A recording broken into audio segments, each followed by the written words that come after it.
BRS అభ్యర్థి మాగంటి సునీత సంచలన ఆరోపణలు చేశారు. పోలింగ్ కేంద్రాల్లో రిగ్గింగ్ జరుగుతుందని, ఓటర్లను భయపెడుతున్నారని ఆరోపించారు. ఇక పలుచోట్ల రౌడీ షీటర్లు తిరుగుతున్నారని, ఓటర్లను ప్రలోభాలకు గురి చేస్తున్నారని ఆవేదన వ్యక్తం చేశారు ఆమె. ఇక ఉప ముఖ్యమంత్రి బట్టి విక్రమార్క, ప్రభుత్వ విప్ బేర్ల అయ్యలకు జూబ్లీహిల్స్ లో ఏం పని అని ప్రశ్నించారు.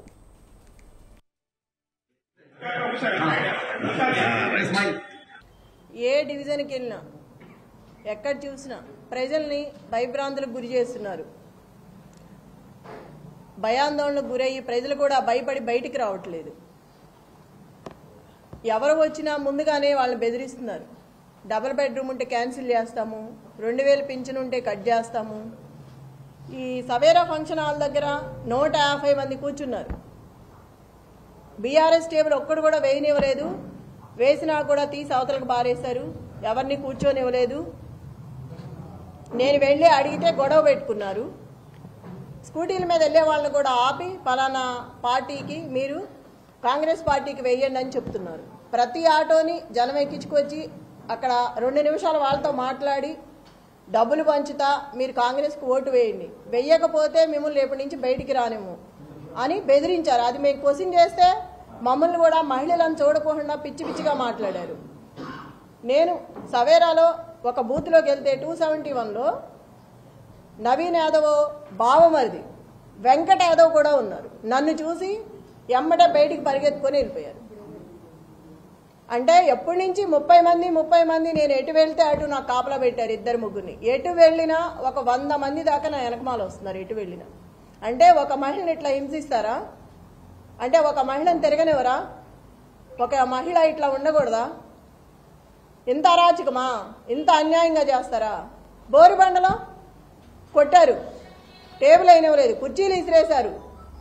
రౌడీ షీటర్ వచ్చాడు బయటికి. ఒక రౌడీ షీటర్ని ఆంబోతులా వదిలేసి మీదకి రచ్చ చేసి వాడిని వెనక తీయకోకుండా కార్యకర్తలు ఏంటిది అని అడిగితే ఎఫ్ఐఆర్ బుక్ చేసి లోపల పడేస్తాను నోరెత్తితే అని అంటున్నారు పోలీసులు.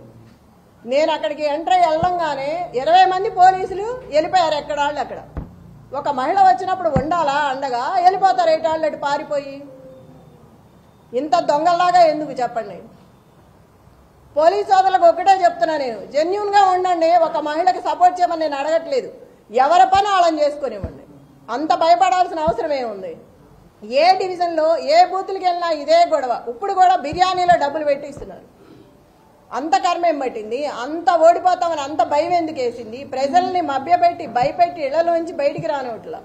ప్రజలకు ఒకటే విజ్ఞప్తి చేసుకుంటున్నా, నేను ఎవ్వరూ కూడా భయపడుకోకుండా బయటకు వచ్చి ఇంకా 4 గంటల టైం ఉంది. దయచేసి ఓటు వినియోగించుకొని ఓటు వేసి మీరు రౌడీజాన్ని అరికట్టి రేపు ఇలాంటిది లేకుండా ఉండాలంటే ప్రతి ఒక్కళ్ళు బయటకు వచ్చి ఓటు వేయాలి. ఇంతకుముందు అధికారంలో ఉన్న బీఆర్ఎస్ పార్టీ ఇలాంటి ఎలక్షన్స్ చాలా చేసింది, కానీ ఎప్పుడు చేయలేదు. నేను చూసినంతలో ఎప్పుడూ జరగలేదు. ఫస్ట్ టైం నేను చూడటం.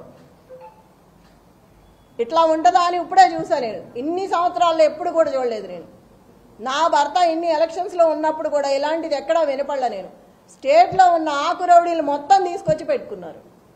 అంత దౌర్భాగ్యమా? అంత భయం ఎందుకు? అంత భయపెట్టాల్సిన అవసరం ఏముంది? దయచేసి మళ్ళీ చెప్తున్నా, ఓటు హక్కు వినియోగించుకోండి బయటకు వచ్చి. ఇట్లాగే ఉంటే మళ్ళీ రేపు ఈ గోండారాజ్యమే ఉంటుంది. మీరు కనుక పార్టీని గెలిపించుకుంటే రేపు మీకు అండగా ఉంటుంది. ఇప్పుడు ఏం జరిగినా నేను చూసుకుంటాను. ప్రజలందరినీ మీకు అండగా ఉంటా, మీ వెనకమాల నిలబడతా, పార్టీ అండగా ఉంటుంది.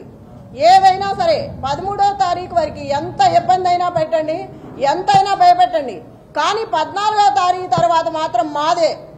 అప్పుడు చెప్తాం ఒక్కొక్కళ్ళ పని ఎవడేంటనేది. అప్పుడు చూసుకుంటాను. నేను ఎవరేం చేశారో ఇవాళ గుర్తుపెట్టుకుంటాను.